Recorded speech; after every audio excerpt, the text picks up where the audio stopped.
ባልየው ሚስቱ ፈረንሳይኛ መናገር እንደማትችል በጽኑ ያምን ነበረ። ስለዚህ ከሚስቱ ፊት ለፊት ከሌሎች ጋር ያለምንም መፍረት በፈረንሳይኛ ይወያይ ነበረ። አንድ ቀንም ከቤት ውጭ ከሚገናኛት ሴት ጋር በፈረንሳይኛ ሲያወራ ያቺ ሴት ከእሱ ጽንስ መያዟን በግልጽ ተናገረ። ሁለቱም ሕፃኑ እስኪወለድ ድረስ እንዲጠብቁ ከዚያም ልጁን ከበጎ አድራጎት ተቋም እንደተቀበሉት አድርገው ሚስቱን እንዳያምኗት ተስማሙ።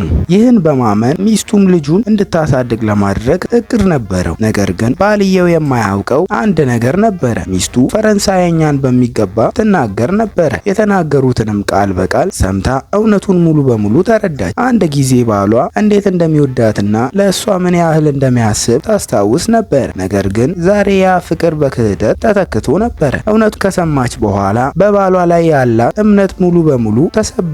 ከዚያም ለመለየት ወሰነች። በመጀመሪያ ወደ ሆስፒታል ሄዳ እርግዝናዋን አቋረጠ። ከዚያም ከ7 ቀናት በኋላ ወደ ውጭ ሀገር የሚወስዳትን በረራ ሲያዘች። የፍቺ ስምምነቱን አስቀድማ አዘጋጅታ ፈረመች። እንዲሁም በ7ኛው የጋብቻ ዓመታቸው በዓል ቀን ለባሏ የመጨረሻ ስጦታ ለመስጠት ወሰነች። በዚያ ቀን ባሏ በድንገት ወደ ቤት ተመለሰ። ከኋላዋ አቅፎ በቅርብ ጊዜ በስራ ተጠምዶ ስለነበር ችላ እንዳላት ይቅርታ ጠየቃት። ነገር ግን ሴትየዋ በአንገቱ ላይ የተቀረውን የከንፈር ቀለም ምልክት አስተዋለች። ሁሉም ነገር ውሸት መሆኑን ተረዳች። ቢሆንም ምንም አላሳየችውም። በረጋ መንፈስ እንደ ካሳ ቼክ የሚፈርም መስሎ አይኑን እንዲጨፍን አድርጋ 1 ሰከንድ ፈረመ። ባልየው ግን የፈረመው ቼክ ሳይሆን የፍቺ ስምምነት መሆኑን አላወቀም። በዚያ ፊርሚያ የ7 ዓመት ትዳራቸው በይፋ በቃ። በዚያው ምሽት ባልየው ወደ ጓደኞቹ ስብሰባ ወሰዳት። በሰው ፊት እንደ አፍቃሪ ባል ይንከባከባት ነበረ። አልኮል እንዳትጠጣ ይከላከላት ነበረ። ፍራፍሬ እንኳን በእጅ ውስጥ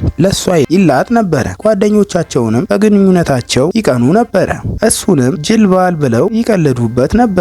ነገር ግን ይህ ትዳር ቀድሞውኑ እንዳበቃ የምታውቀው ሚስቱ ብቻ ነበረች። በዚያ ጊዜ በሚያምር ሁኔታ የተለበሰች አንዲት ወጣት ወደ ስብሰባው ገባች። ሚስቱም እሷን የባሏ ፍቅረኛ መሆኗን ወዲያውኑ አወቀች። ልጅቷም ሆን ብላ እንደወደቀች አስመስላ ራሷን በባልየው እቅፍ ውስጥ ታለች። ይህ ድርጊት በሰው ፊት ሚስቱን ለማዋረድ የተደረገ እንደሆነ ግልጽ ነበረ። ባልየው በሰው ፊት እሷን እንደሚገጽጻት አስመስሎ ከዚያ እንድትወጣ ነገራት። ነገር ግን ከጥቂት ቆይታ በኋላ በስውር ተከትላው ወጣ። ሚስቱም ከኋላቸው ሄዳ ባሏ ሴቲቱን በጥብቅ አቅፎ ሲያቅፋት በአይኗ አየች። በዚያን ቅስፈት የቀረችውን የመጨረሻ ተስፋ ተሟጠጠ። የጋብቻ ቀለበቷን አውልቃ መሬት ላይ ጣለች። ወደ ቤት ተመልሳ የሆስፒታሉን ሰነዶች በስጦታ ሳጥን ውስጥ አስቀምጣ ከ3 ቀናት በኋላ ለባሏ እንዲሰጠው ለቤት ሰራተኛዋ አደራ ሰጠች። እውነቱንም ሲያውቅ የሚኖረውን ስሜት ማየት ፈለገች። ከመሄዷ 1 ቀን በፊት በራሷ እጅ ሙሉ የእራት ገበታ አዘጋጀች። ለዚህ ጋብቻ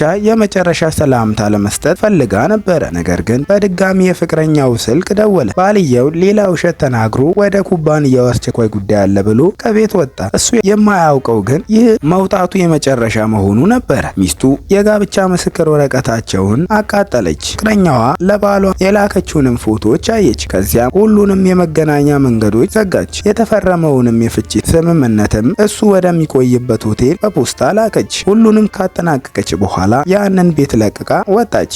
የ7 ዓመት ትዳሯ ወደ ኋላ ሳትመለከት ተሰናበተች። በሌላ በኩል ባልየው ከፍቅረኛው ጋር የልጃቸውን የልደት በዓል በደስታ እያከበረ ነበር። ሁሉም እየተደሰቱ ባሉበት ቅጽበት አንድ የመከላከያ ሰራተኛ በድንገት ታየ። ከሚስቱ የተላከውን ፖስታ ሰጣ። ፖስታውም ሲከፈት ውስጡ የተፈረመው የፍቺ ስምምነት ነበረ።